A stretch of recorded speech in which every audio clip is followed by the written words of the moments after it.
नमस्कार, आप देख रहे हैं 4 PM और मैं हूं अभिषेक मिश्रा। लोकसभा चुनाव का दूसरा चरण नीतीश कुमार पर बहुत भारी पड़ा है, ऐसी चर्चा है, ऐसी जानकारी निकलकर सामने आ रही है और राजनीति के जानकार भी ऐसा बता रहे हैं कि लोकसभा चुनाव का जो दूसरा चरण रहा है उसने एक तो भारतीय जनता पार्टी के इस दावे को पंक्चर कर दिया है कि बिहार में एनडीए 40 की 40 सीटें जीत रहा है और लोकसभा चुनाव के इसी दूसरे चरण ने नीतीश कुमार के स्ट्राइक रेट को गिरा दिया है। कई सीटें दूसरे चरण में जो 5 सीटों पर चुनाव हुआ, पूर्णिया, किशनगंज, कटिहार, भागलपुर, बांका, इन 5 में से तकरीबन 3 सीटों के बारे में चर्चा है। इन 3 सीटों के बारे में चर्चा है कि नीतीश कुमार वो सीटें हार रहे हैं, जेडीयू वो सीट हार रही है, वहां झटका लगा है। पूर्णिया को लेकर चर्चा है, किशनगंज को लेकर चर्चा है, कटिहार को लेकर चर्चा है। भागलपुर और बांका दोनों में कांटे की टक्कर है, यहां किसी की भी जीत और किसी की भी हार हो सकती है।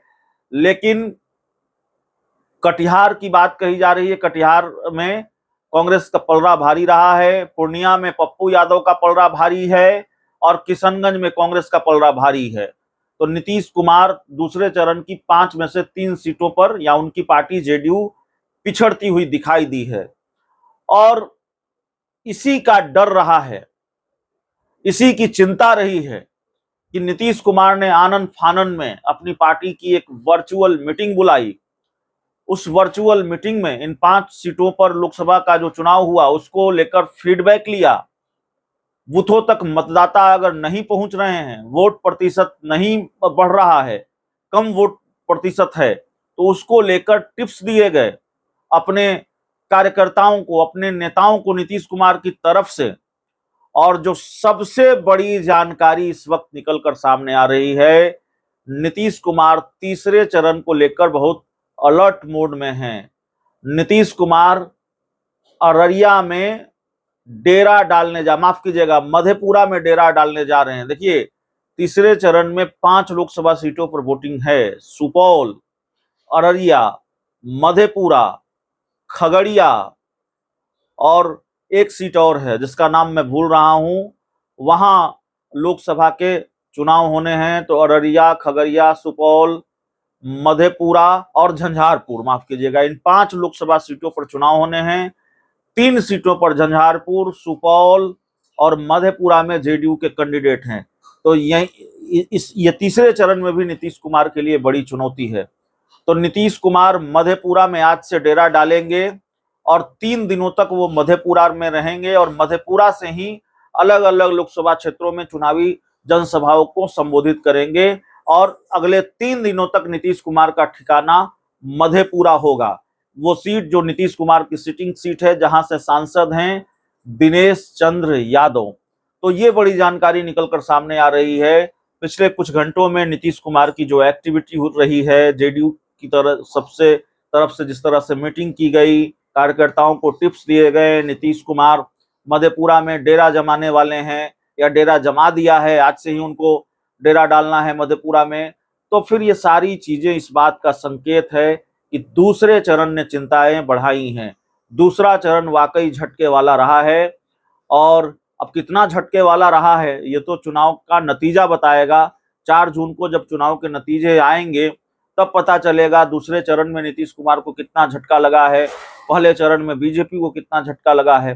पूरी तस्वीर वहीं साफ होगी। लेकिन राजनीति में और चुनाव में आकलन महत्वपूर्ण होते हैं, संकेत महत्वपूर्ण होते हैं। वोटरों का जो रुझान होता है, वोटरों से जो संकेत मिलते हैं, बातचीत के आधार पर जो स्थिति परिस्थिति दिखाई देती है, जो तस्वीर दिखाई देती है, उससे भी बहुत कुछ समझने की कोशिश होती है। तो जो बात समझ में आ रही है, दूसरे चरण की स्थिति बहुत साफ समझ में आ रही है। 3 सीटें मैं फिर कहूंगा और मैं नाम ले रहा हूं 3 सीटों का, बिना किसी गुरेज के, डंके की चोट पर। 3 सीटें बहुत झटके वाली नीतीश कुमार के लिए है। 3 सीटों पर स्थिति अच्छी नहीं रही है दूसरे चरण में।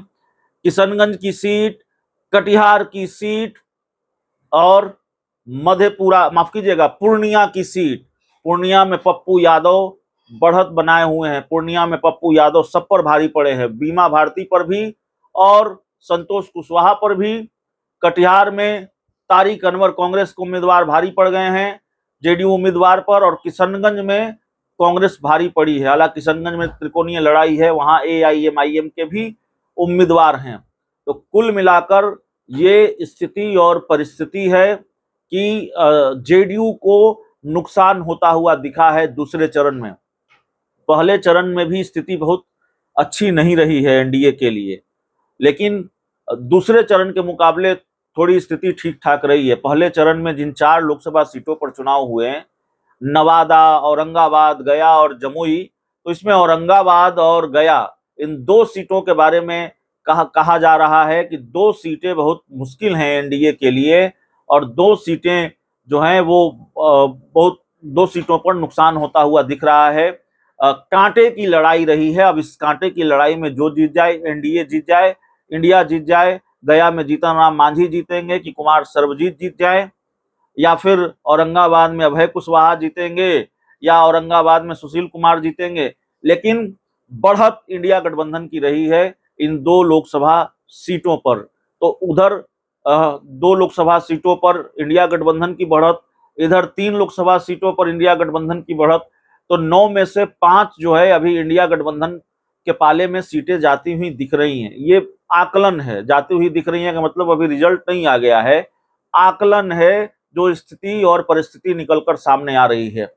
देखिए, नीतीश कुमार की चिंताएं साफ दिखी हैं, नीतीश कुमार की चिंता साफ दिखी है। दूसरे चरण के बाद जेडीयू के माथे पर पसीना है, नीतीश कुमार के माथे पर पसीना है, ये बात हम कह सकते हैं। उनकी माथे पर पसीना का मतलब टेंशन, चिंता, और चिंता दूसरे चरण के चुनाव के बाद कि आखिरकार क्या स्थिति रही है, कहीं झटका तो नहीं लगा है, जो कि लगा है।